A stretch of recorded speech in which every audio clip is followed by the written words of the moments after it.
Welcome to day 12 of Unite. My name is Lily, and I'm part of the Youthtopia team and will be co-hosting today's webinar with Maya. Hello, everybody. Thank you all for joining us. My name is Maya, and I'm also part of the Youthtopia team.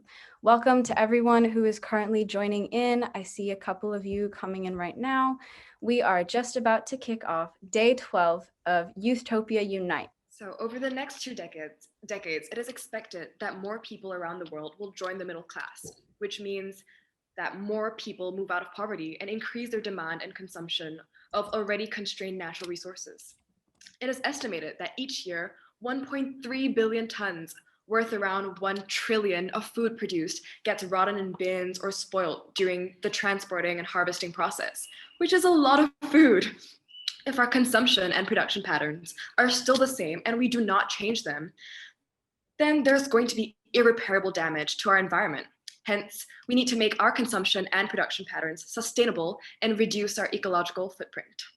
Well said, Lily. So to discuss these real-world problems and solutions to accelerate change for SDG 12, please welcome me in joining our incredible lineup of young changemakers, Rafa Jafar, who wants to be known as RJ, and Gary Bencheghib. Promote yourself, tell us your story and the name of your project. Gary, why don't we start with you? Thank you, Maya. Thank you, Lily, for having me. Super exciting to finally be a part of YOUTHTOPIA and Unite. I've been following, the every day quite intensively. Seeing as Melati is my girlfriend, so seeing everything behind the scene. But to tell you a little bit about myself, my name is Gary. I founded Make a Change World 11 years ago with my sister and brother. And now, I'm a full-time riverman, busy in the rivers of Bali, trying to clean them up from plastic pollution. So literally installing trash barriers. We just signed our first government contract, employing 250 people to clean Bali before it reopens. But that's a little bit about us. And when Gary says that he's a full-time riverman, I can in fact second this, because I'm pretty sure him and Melati were supposed to go bar hopping one night and actually ended up cleaning different stops of the rivers, which I thought was just like hero moment. So yes. RJ, would you like to take the mic? Hi, everyone. My name is Rafa Jafar. You can call me RJ. I'm 17. I've been a young changemaker since I was 11. I started my project around 6 years ago, so I was very young. I was a kid. I am in the field of electronic waste. My venture project and organization community is called eWaste RJ. We are a nonprofit. We are a grassroots community that is focusing on the field of the issue of electronic waste. We want to create a circular economy back in my country, because I live in Indonesia, especially in Jakarta, and EPR is not really implemented here.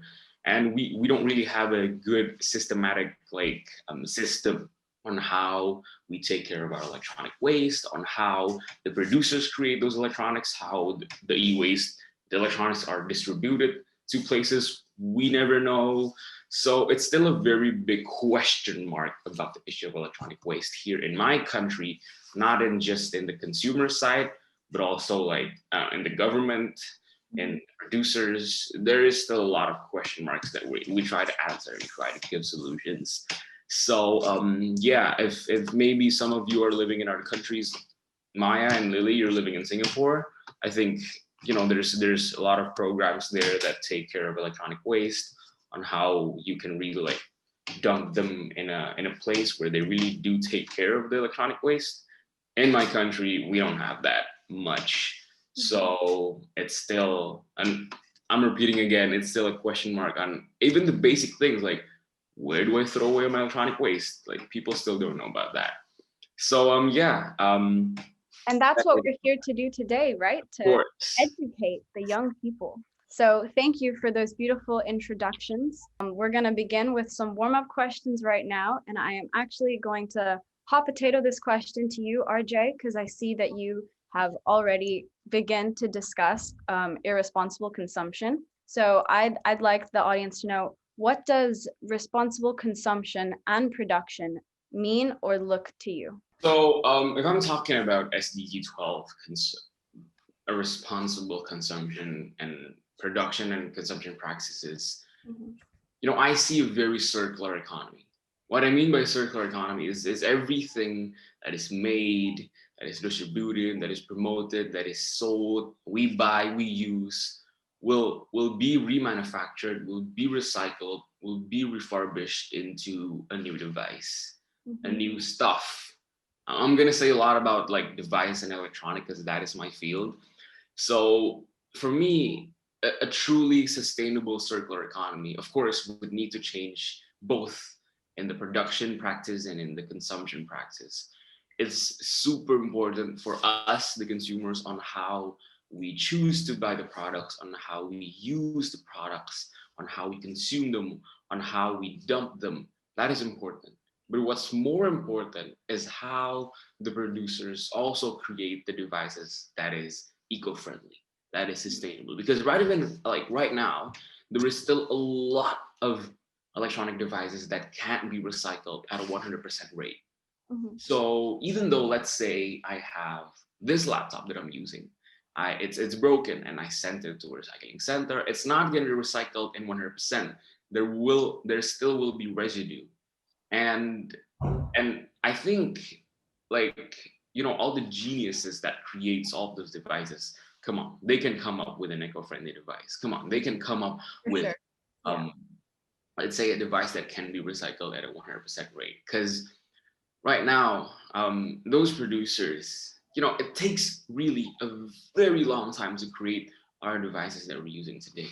You start by chopping down trees. You start by killing the animals in the environment. You take all of those raw materials from the earth, and it's really crazy on how they really put a lot of toxics inside of electronic devices.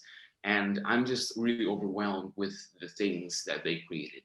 And just the fact, back in like 50 years ago compared to now, we have triple the space of where we live in. What I mean by space is it can be anything, our offices, our house, the space we live in, so that can be a good thing. But how we transform the way we live is, it turns out that we consume more. The more space we have, the more items we buy, the more stuff we buy, the more electronics we buy. Every household here in Jakarta, we have around 80 electronic devices, averagely. That's 80. It's everything, because everything with a plug, with a battery, laptop, phones, even lights. There's a lot of kitchen appliances like air fryers, and we have also like everything in there. There's just so many electronic devices in our houses. And the worst part, not really the worst part, electronic devices comes with a shelf life. They have a lifespan.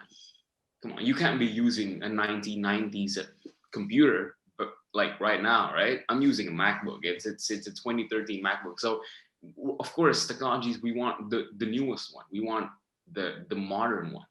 And what's a lot of electronic producers that is creating now is that they're making designs for the dump. We use this analogy a lot of times because it's what they want.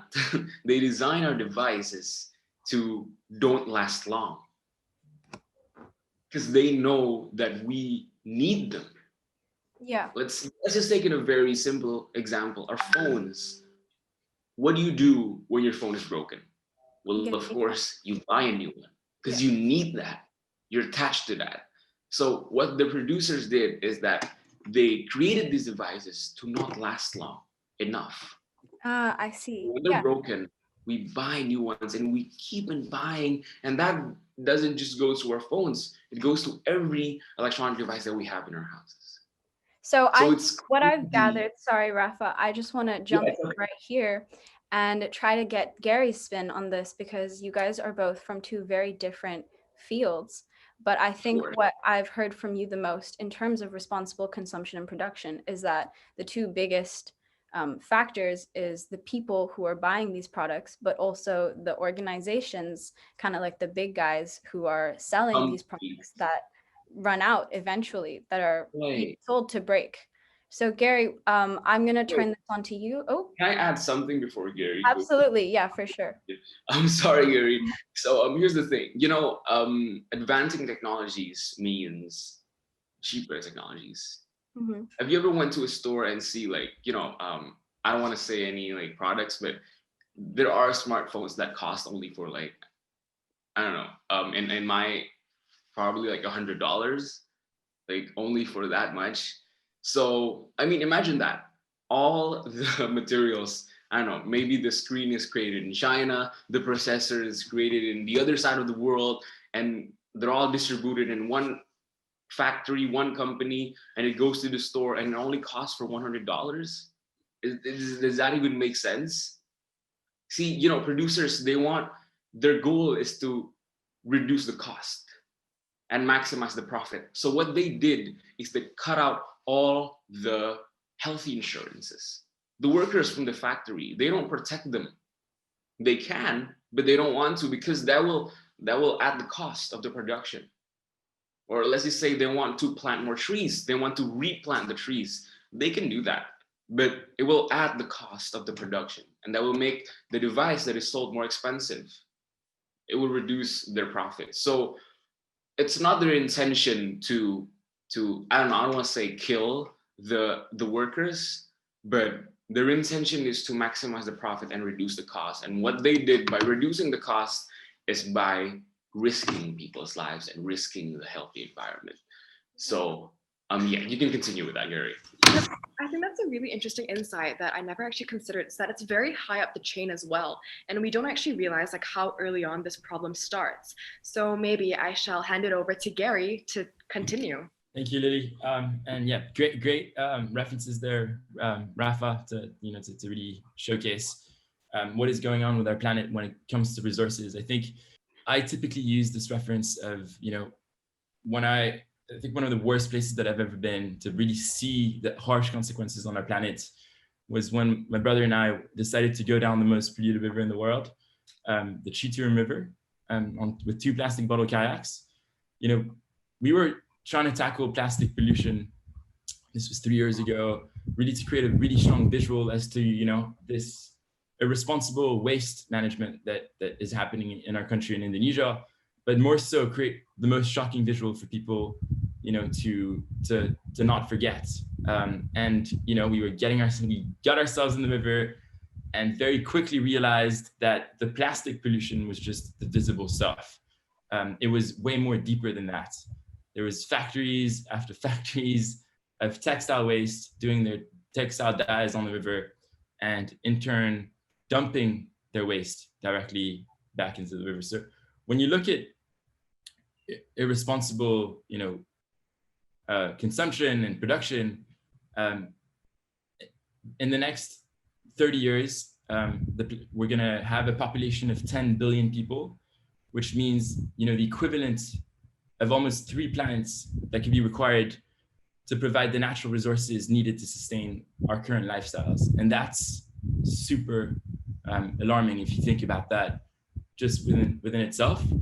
But more so, I think that there's huge responsibility for individuals and producers to really step up. And so, that's really where our focus at Sungai Watch, our latest project on Bali, is really geared towards. We're a data-driven cleanup organization to do just that, to really draw the line between, end of use. So, from the moment that a single-use piece of plastic is being consumed and thrown away, well, we want to know exactly where it goes and what happens to it. Follow the journey of it. Yeah. Exactly. And so we just released earlier this month our first river plastic report, which is the monthly report that we put out. Looking at the biggest brands, but also looking at the different types of plastics that are in our rivers polluting, resources. I think rivers, waterways are one of the direct consequences of our irresponsible consumption and production, seeing directly the impact visually. Mm-hmm. But we're also seeing the impacts on what it has in Sumatra and in the Amazon. So actually, Gary, you touched on a point that I wanted to talk about, which was you said that this is to do with the individuals. So I want to focus in for everyone listening on when we consume, like us as youth, single-use plastics, use of electronic devices, whatever it may be. What in terms of the production side, what's wrong with the productions we're using, and what should we avoid to use? in Indonesia, well, it depends where you are, right? Like sometimes you do have the proper waste management infrastructures in place for that object or product to be repurposed on the road. In Indonesia, for example, in a country like ours, there's no standard when it comes to packaging. So even something simple as buying a bag of chips or chewing gum, well, that there's very little recycling means to recycle that and repurpose that, because it's multi-layered and there isn't the facilities in this country to properly handle multi-layered sachets. So, but like in China, they're coming up, with innovative technology to separate these multi-layered sachets. So I think it's ultimately, the ideal dream world would be for every single individual to go back to the roots, to a very traditional approach where, we go as zero waste as possible, try to really reduce our overall waste. But that's not feasible with, the projections that the planet is going to, Yeah, almost 10 billion people, sorry, that's a scary number to think about in 30 years. And I mean, the foundation of Youthtopia with the SDGs is, following these sustainable development goals, which are supposed to be attained in 10 years from now, which is quite scary to think about, which I think will lead us into our next question, Lily. Yeah, so I think now that we've really addressed the problems, I think this is actually perfect. It's a great springboard to my next question, which is how significant or evident is the implementation of SDG 12 in our world and your country? And everyone, feel free to tell us as well in the chat section. So maybe RJ, I'll pass this on to you. Sure, because I believe like we're all here consumers. So I'm gonna talk more about that side. I'm gonna tell you a story actually before I tell you how important SDG 12 is. So back when I was 11 years old, this is actually a story how I started my venture. I was a gamer. You know those 11-year-old gamers who plays games every day? Absolutely, I have a younger brother. Right. Yeah, I was one of those. And a gamer needs a computer. So I bought one. And my budget was not so big. My parents didn't really allow me. They didn't really give a lot of money for me to buy all those gears of gamings. So what I did was I used my laptop, and then I bought new monitors, I bought new keyboards and new mouse, all those gaming gears. But back again, my budget is not that big, so I bought cheap ones. And cheap electronic means cheap, like lower quality, right? So the device gets broken faster. And it did. My monitor is broken, my keyboard is broken, and like it's not so long. So I bought a new one. And then it happened again because I bought the cheap one as well, but just like a different product, and it's broken. And then I bought new ones again, and I bought. And the cycle continues. Yeah. Yes, and that cycle continues until like I have a drawer filled with cables, filled with batteries, filled with, I don't know, all those accessories that I bought. So what I'm trying to say is quality over quantity. You really have to buy products. Okay, it's more expensive. Okay, it costs more, it hurts more, but it will last longer. And you won't buy new ones. And believe me, the cost is the same when you buy cheap products, but you keep on buying them. So, but I feel like, RJ, I just want to jump in here and actually challenge you to this statement, because in a lot of developing countries, this is harder for families who face, different financial outcomes. So I think when there's, irresponsible consumption and production, this is coming from, the developing world where people can't afford, So what's your take on that, actually? this is why SDG 12 is like concluding consumers and producers. Because back when I say in the first one, a circular economy, a sustainable circular economy can be implemented with both the change coming from the production practices and the consumption practices. Let's just take an example. In the e-waste section, many people still don't know in Indonesia where to throw away their e-waste. Like, for example, me, I have a bunch of like cables that is tangled up. I don't know what to throw them away. And not just that I don't know what to throw them, because there's no place for me to throw them. See, the problem is over there. Now, I also have another story. So my laptop was broken. Wait, not my laptop. My monitor was broken. I took it to this electronic store. So there was two store, like it's side by side. And like the left one is for me to repair, and in the right one is a place for me to buy a new monitor. I went to the repair shop and I asked how much does it cost. And when the guy replied to me, it turns out that the cost of him fixing my monitor is more expensive than me buying a new one. See, So it completely defeats yes, the purpose. the system forces us to buy new ones, and that is where that's the most crucial part. Us consumers, okay, we have the intention, we have the will to wanting to repair our devices. We have the intention to throw away our electronic devices to the right place. Yeah. But So it's a broken system in a way, right? Yes. Because it forces us to continue to buy. So I want to pass this on to Gary actually and ask, if this system works in this way, that's why we have the SDGs. So how effective do you think the SDG 12 is in our world, in our country, Gary, in your country? So, I mean, on a positive note, you're seeing mass corporations move towards this path forward of sustainability. These big corporations, it's not, and a small little CSR budget on the side, but sustainability being put at the front and focus. So, 93% of the world's 250 largest companies are now reporting on sustainability, which is, I think, quite amazing to see the goal in action and what it's been doing. But just to give you another reference, earlier this year when I got to speak at the World Economic Forum in Davos, speaking about economics and whatnot, I was expecting it to be a very business-led conference, but in completely in a contrast, it was like super sustainability focused, and it's all about how do we move forward to make our world more sustainable. One, that's amazing. I think it felt way more of a climate conference than the World Economic Forum, which was super interesting. But in Indonesia, a developing country, one of the potential, one of the big economies of the world of tomorrow. Unfortunately, a lot of the local companies are not yet putting sustainability at their core.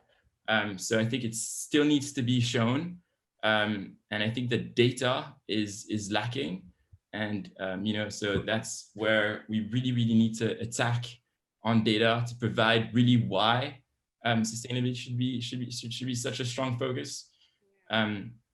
So hopefully it can no longer be like a cool club to be a part of, but it needs to be a requirement in many ways. Yeah, I agree. I definitely think that this whole situation and like to really move towards like a collective future of sustainability, and we definitely need to start with not just on the consumer level, but on the production level as well. And it's only when we develop these habits and these patterns, we can pass it on and maybe actually produce result from all of these. So I think that was actually, thank you for that. Now we're going to move on to Maya's next question. Oh, I actually want to just jump in here because Lane in the chat section asked a really important question, I think, which is, what have your biggest challenges as young entrepreneurs or leaders in your space? What have they been, your biggest challenges, and what inspires you to push, to continue on as change makers? So I'm going to pass this on to RJ really quickly. What has your greatest challenge been and what inspires you?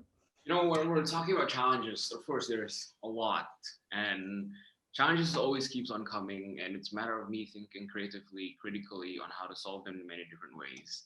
But the most hardest, I guess, is how we can create sustainable change. how we can create a new lifestyle in the society, especially in my society, in my country. It's really hard to convince someone and change them in the long term. I used to do pre-COVID. I used to do events. I used to do. I provide drop boxes for people to drop their e-waste, and Wow. it's always been like, let's say I'm in an event and I tell the audience to bring your e-waste there, and everyone will bring it, and but like it stays there.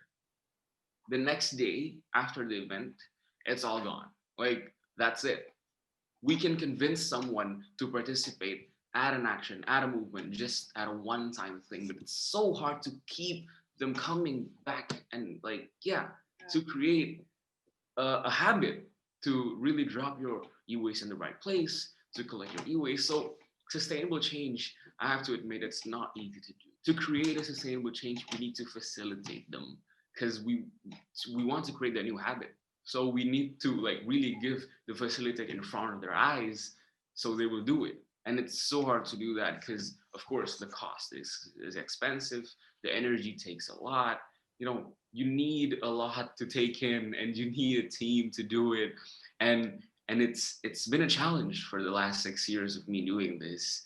And it's a matter of me being consistent and doing it again and again because every time we hit a new audience, every time we hit new people that comes to us and ask how we do it, we have to reset our explanation. We have to tell the same thing again, the same thing when I like these things that I'm telling you right now is what I tell to other people back 6 years ago. So actually, it's Yeah, still I the guess same. RJ, actually, I think this is just the gig, you know, this is what Youthtopia is all about. And you actually touched on something called consistency, which I think is something that we want to highlight, you know, this is why we have Unite and Youthtopia and bringing all of you changemakers together, because we want to facilitate in the growth of, you know, awareness amongst young people to help fight exactly what you guys are doing. So I'm gonna pop this a question quickly over to Gary and just ask you, what has your greatest challenge been?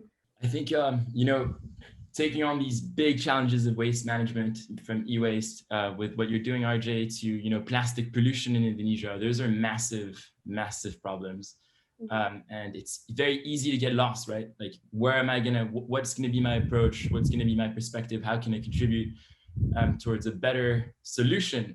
And so for a while, I've been doing this work for 11 years. Started when I was 14. I was looking at like this idea of raising awareness using video as the weapon. Lived in New York, went to film school, but very quickly realized that I needed to get my bare hands, the sweat and tears in the river to actually see impact. And so I think that one of the biggest challenges for this youth generation is focus. We need to stay truly focused to one thing. So for me, you know, I had this revelation on the cheetah room on the most polluted river, and since then it's all been rivers. And if we each have that one little thing that we can, you know, could be our core. So RJ e-waste, you know, me rivers, then, you know, that can potentially, well, at least we know that all the energy is going one place. Absolutely. And also I think that it's really inspirational, and I'm sure people in the chat section, you guys feel the same way. But to hear you guys start your journeys from such a young age, and you know, you did go to New York, and you had that, you know, kind of normalish life of a teenager. You go to university, film school, and you could have chosen a completely different path, but this was your calling, right? And you knew from then on that rivers, cleaning the world's dirtiest rivers, that was asking this question of what keeps you inspired, what keeps you motivated. I guess it stems from just that passion of wanting to change the world for the better.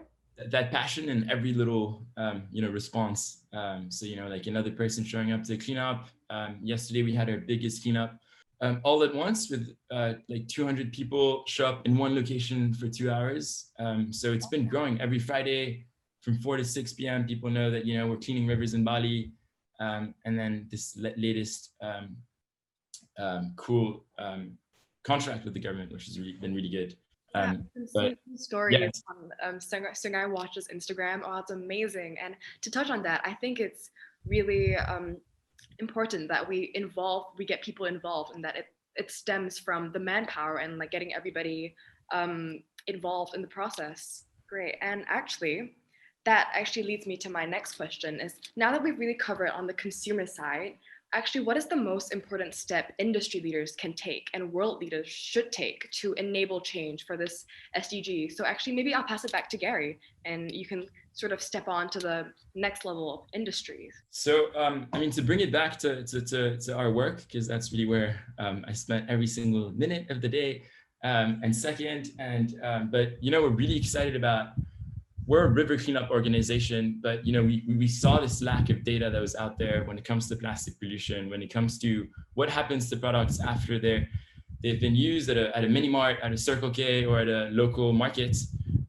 And so we want to be so focused on data to literally, like in a way, be the first clean up data organization out there, to showcase fully transparently online, to hold, you know, governments accountable to see the flaws in the system. Because I think, you know, if we are to step up this goal, it needs to come with proper waste management at the back end, but huge commitments from these bigger corporates of knowing the true impacts that they have. And if it was, you know, fully transparent on one platform, which we hope to be soon, I watch, hopefully, you know, these bigger companies will have no way of backing up and will see their own impacts on the planet. And it will just be a conversation about, you know, not finger pointing, but just, hey guys, we all need to do this, and really become, you know, the normal and not just the trend. And become united as well. Completely. I think that people on the ground and the larger corporation working together, I think, is something that we are all fighting to achieve right now. We're seeing huge commitments, you know, in like carbon offsetting, and I think at the Paris Accord, you know, that was one of the biggest focus of, you know, how can governments reduce their overall carbon offsets, and, you know, companies contributing massively towards that. Now, what's interesting in my space is that, you know, there's all this initiative around plastic neutrality and plastic offsetting. So let's say, you know, you're one of the bigger corporates producing water bottles. Well, you can offset that. And, you know, how does that link back to impact? How does that also, you know, really make a dent in what we produce? Ultimately, you know, there's a recovery behind it. So these systems are great, and I think they need to be applied not just in carbon, not just in plastic, but it'd be amazing to see, you know, if they could also be applied to water, to energy, but also to everything, sustainable food or whatever. Yeah. Okay. Well, I think that this has been a really great opportunity for Lily and myself to learn more about responsible consumption and production. But I want to leave here knowing what to do next. So for all the Youthtopians listening in right now, take a pen and a notebook like I have right here, because the next question we have is, what are the 3 things you would give the audience to put on their changemaker to-do list to accelerate change for SDG 12? So RJ, I'm going to pass this one on to you. Top 3 things for us to do. Right. You know, when people talk about what can we do with waste, what can we do with electronic waste, they all have the same answer: recycle. The question is recycling enough? Now, I haven't told you this, but what we do in eWaste RJ is we provide drop boxes all over Indonesia. We have right now 21 points in all over Java, and we're really expanding. We're going to expand. So we create these drop boxes. We collect e-waste from the society, from household. We collect them, we compile them, and we put it in our warehouse at some point, and we send them to a recycling center to be recycled in a proper way. So don't get me wrong, it's not eWaste RJ who recycles the e-waste, but it's a recycling company that is certified. So they do create new raw materials from the e-waste we give them. But and like the past 5 years we've been doing this, we've collected and recycled more than 4 tons of electronic waste. But the question is recycling enough? And goes to that question again: is 4 tons enough? You know, 4 tons is just 0.001% of the electronic waste that Indonesia produces. In my country, we produce more than 1 million tons of electronic waste. Wow. So recycling is not enough. You know, when the 3R, it's always reduce first: reduce, reuse, recycle. Reduce is the main point there. When you're in this industry, in this, like, I don't know, the world of consumption and production, you will realize that preventing something from happening is far more important than fixing things that already happened. You see, recycle, you need the waste. To recycle things, you need the waste. If there's no waste, what are you going to recycle? For sure. So to the audience who's listening, remember to first is prevent. Don't buy what you don't have to. So I guess preventing things from happening is far more important. So what we have to do is to reduce the production rate of e-waste, comparing to increase the production rate of recycling. So our job here in US RJ is not to recycle as many e-waste as possible. We don't have a goal to, okay, next year we want to recycle 2 tons, and the next year we want to recycle 4, 6, 8 tons. No, what we want, the goal is to reduce that 1 million tons of e-waste that is produced by our country. We want to reduce that rate at least by 10%, and we can go to 20, 30. So you get my point, right? Yeah, so, for sure. What we can actually do, back again to the 3 points, is that first, what I already said, quality over quantity. And second, let yourself run out before you rebuy. Really, like, let your devices be broken. Come on, wait until your phone is broken and then you buy a new one. And really, just don't buy things that you don't need. And yeah, instead of replace by fixing it, buy second hands. If you really want to throw away your e-waste, but it's not really so broken, give it to someone else, sell it, and share. Really emphasize that, you know, we all have an initiative to make here to make change. So now I'm going to thank you for that response, RJ, and now I'm going to quickly pass it on to Gary. And what are your top 3 things we should give young change makers to put on their list? I think to achieve SDG 12, you know, the first thing is to really look at yourself in the mirror.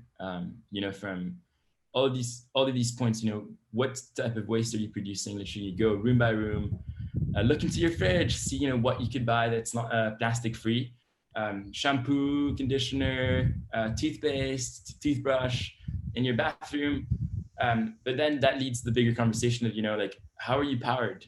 Do you even know, like, is it in Indonesia we have PLN, but like, do you know where that comes from? Ask the bigger questions of, like, literally look at yourself and try to get yourself like a ultimate footprint for yourself. There's a couple of services online that do that to help you. So that would be number 1. Number 2 is probably get out in the field and get dirty. I think that, you know, there's something real about seeing irresponsible consumption and production out in a river. If I could bring every single people, like the 38 participants in this room, in the Zoom call, to the Chitarim River with me, or the entire world, you know, I think that you would change your perspective automatically when it comes to what we're doing to our planet. And then the third one, you know, it's let's start contributing to data. Let's start being fully transparent to these corporates, to these governments. You know, maybe in the near future, you can download an app called Sungai Watch, but that's coming soon, so watch out. But yeah, definitely contributing to data would be super, super important to you know, create that transparency, like black and white, for corporates and governments to start taking action. Yeah, and I mean, I wish like all of us here could travel to Bali and help you clean up the rivers. But I think that's a really interesting point, and that the first thing for me on my changemaker to-do list is to get involved. And I think after this webinar, I'm going to go and research and find out all these resources that we have in our communities and get directly involved in the work. And I'll join you, Lil. Yeah. We can do it together. We have a riverman in Singapore, so we'll connect you guys. Amazing. Amazing. And, okay, so I think we might be moving into the Q&A section now. Keep your questions coming. Please send them to the chat. And I think we actually have a first question from Praise.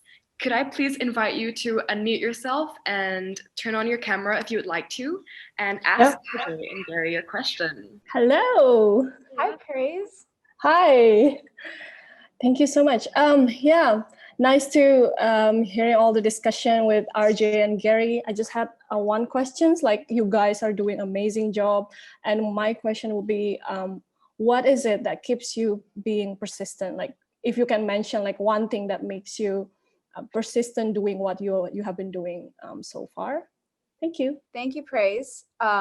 RJ, would you like to take a stab at this question? What keeps you persistent? You know, this when we're talking about consistency, there are two things that matters. The reason on why I'm doing this and how I'm keep on doing on how I'm keep on doing this thing, doing this project. You know, when you ask me about why am I doing this, is because I'm in love with technology. I'm also obsessed with the technology that is in the modern day world, that is in the 21st century. You know, like without technology, we can't be in a Zoom call right now. So I'm really passionate with that side of the story, but I'm so sad to see how the outcome is coming, how the outcome is created, especially in my country, how we're only buying, but we're not caring about how it's dumped, how it's how the afterlife is happening. So I think that the why of why I'm still on doing this is because technology will never stop advancing. Like just imagine how cool your phone is now, and compare that with how cool will the phone be in like 5 to 10 years. You know, when you see holograms happening in like only the big companies, I think that we're gonna have them in sooner or later, in like 5 to 10 years. There's gonna be holograms in our house. So just imagine that technology will always be advancing. And I just it's very overwhelming to see the outcome, to see how many e-waste we're also producing. Now, talking about how I'm doing it, you know, consistency is always like, it's always a challenge on how you always want to do what you want to do. And for me, being consistent is not working on it 24/7 straight. Everyone always asks me like, how are you doing this for 6 years? And my answer is always simple. Consistency is not doing things you know, gradually, like all the time, but it's when you know when to take a break. It's when you know when to reflect how far you've gone. Like, absolutely, I completely agree. And I think that inconsistency in young people, what you really talked about that's really important is that, you know, we keep pushing through. And I want to pass this to Gary to fully answer Praise's question from both sides of the electronic waste and river waste. Is Gary, how do you stay persistent? I think thinking about you know, when it rains here in Bali, I have like this nightmare vision that brings me back to the most polluted river in the world. And you know, that like literally gets my heart thrilling. I'm like, no, let's get on the river. So whether it's 2 a.m. or 4 a.m., I'm the first one out. But seeing like literally, you know, every kilo that we take away from the river, or you know, seeing impacts on local communities, you know, like farmers getting involved, seeing the movement grow, is what really gets me. You know, seeing the team grow. We just doubled our team last week and are doubling it again this week. So it's been amazing to see just the response. And I think that every little positive note, you're like, yes, I want to do this. But sometimes it's not all like that. And sometimes, you know, especially in the rainy season, you see literally rivers, you know, being fully cluttered entirely with plastic pollution. So how do you keep motivated in these times? And I think that, you know, you get to see bigger picture. You got to see a light at the end of the tunnel, which is very hard to see.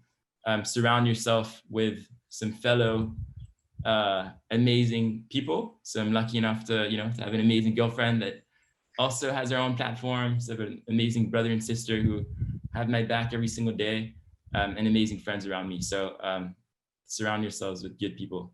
Ooh, shout out to Malati. And yeah, and I think what I'm really connecting between both RJ and Gary is that you both have a really strong purpose and a really strong why. And I think that's really important. You know, we can all go about saying we want to solve the world's problems, but realistically speaking, it makes so much more sense to really zoom in on one problem that we're passionate about and we have a strong purpose to fight for it. And that's our why. That's why we do what we do. And okay, looks like we have another question from Piet Wenzel. Sorry if I'm pronouncing your name wrongly, but could we invite you to unmute yourself and turn on your camera if you'd like to ask Gary and RJ your question? Right. Hello. Yeah, I don't fall into your age category. I've been younger a little bit longer than all of you. I work in the field, so you know, I know, and for me it's very important that we need to prevent the stuff going into the rivers and the ocean in the first place. But that's where we can make a big difference. And I work in a local village here in Bali, where we've realized that 80 to 85% of the waste that they just throw out are just organic. So we can make a big difference by just not having that stuff going to the environment. It's so easy to just chuck the piece of paper or the plastic on the ground, and then the next rainstorm it goes into the ocean or the river.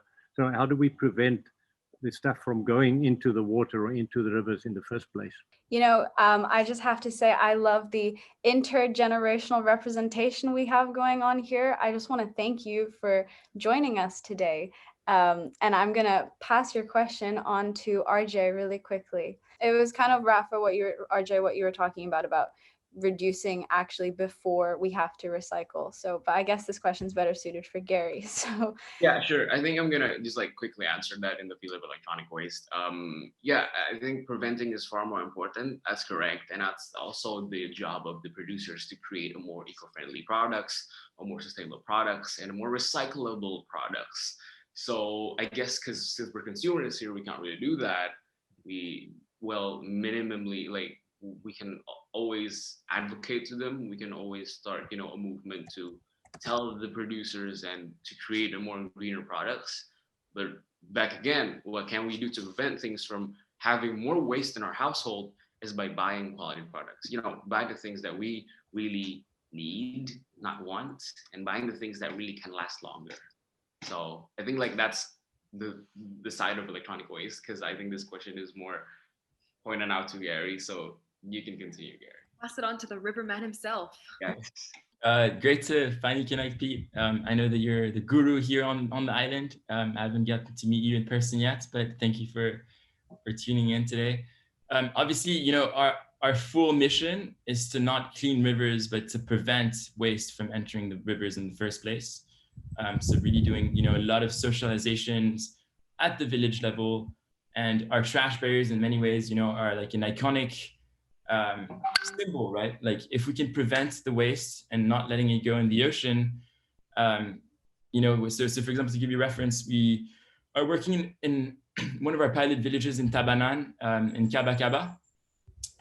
We placed 3 solutions already in the water, and it's been amazing to see, like, people being more responsible about their waste and tracking literally, like we have one that is literally in the back of like a couple houses, and we get like the old bapak and the old nanek that come every day, and they start pinpointing, oh, I think this little tekota is from my grandkid, or like, like this little aqua cup was, so it's like really getting them to rethink about our rivers. At the moment, our rivers in Indonesia, unfortunately, are garbage dumps. I could see it on the Citarum. I could see it in multiple rivers that I've traveled in Java, and in Bali as well, but in here on the island, where, there are literally, these natural pristine alleyways, the further upstream you go, the Tukad Badung, the Tukad Mati in Kuta and Denpasar are absolutely filthy.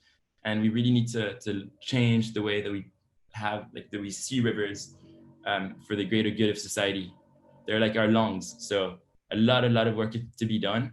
But yeah, it doesn't stop just the cleaning. It definitely stops before. And that's one of our key metrics. Like, how can we prevent more plastic? So year by year, we really want our success will be led with ultimately less waste ending up in our rivers. Great. Yeah, I agree. So does that answer your question, Piet?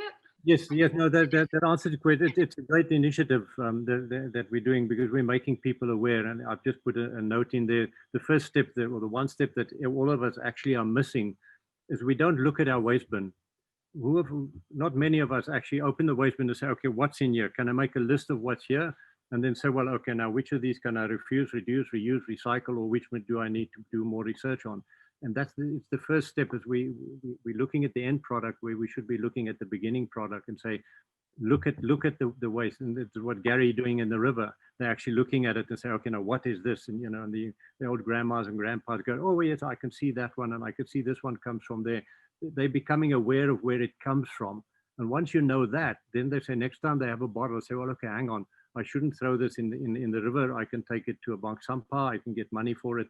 But that is the first, for me, the first important step is that we all need to really look at our waste bin and say, do I really need that? But if you don't look at it, yes, you can say, well, I think, or I hope, but it's very important to really look at at the waste and then make that decision, that consciously, even if it's a business, look at your waste and say, what do I need this stuff? Why do I have it in the first place? What can I do with it? How do I prevent this from going to a landfill or from going into the environment? Yeah, it really ties back into the main point where it really starts at the source. So all of us out there, young change makers, be aware, know what you're doing, know what you're producing. And it always starts at our level. If it's within our capacity and what we're consuming, because we control that, we should take action. Yeah, I think, and this is what's great about Youthtopia for me, because I am sort of involved with it on the background as well.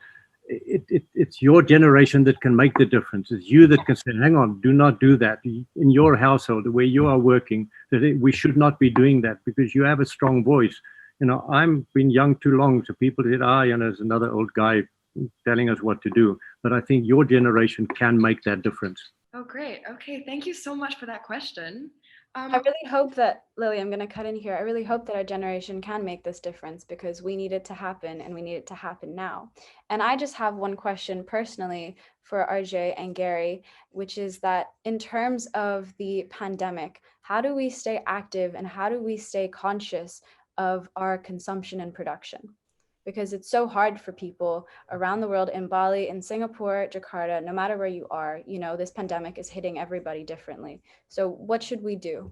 I think going back to what Pete was saying, like that's the perfect opportunity to look at your waste. If you can't go get away from your house, at least you can look at your garbage and literally, go to every single room and start looking at, your bathroom. Do that plastic audit and do it super like people have had the time to go through the closets to see what bad clothes they weren't not going to wear again. Well, I think it's that perfect opportunity to do the same with your waste, and that can be done just from your home if there's hard lockdown regulations. Yeah, I mean, of course, we have to be present. And we have to contribute in these problems, because I think why people don't care is because they haven't saw the outcome. They haven't saw those big piles of electronic waste in the landfills. They haven't saw what we made, and those issues that we're facing. So I think you have to do your research on what happens when you throw away your e-waste to the wrong place. You can buy my book. I wrote a book about e-waste. I wrote it back when I was 11 years old, so it's pretty understandable for everyone to read. Wow. So you can totally look up to that and see what actually happens when you throw away your e-waste to the wrong place. So you can actually get motivated to start caring about it. Because as soon as you know what happens, it's worst. Yeah, and I love that. That's so inspiring. And just another note to everyone, we're all Youthtopians, we're all young, we can all be change makers, and it's just time to take that first step. And maybe I'll pass it on to, we have a question from Kevin.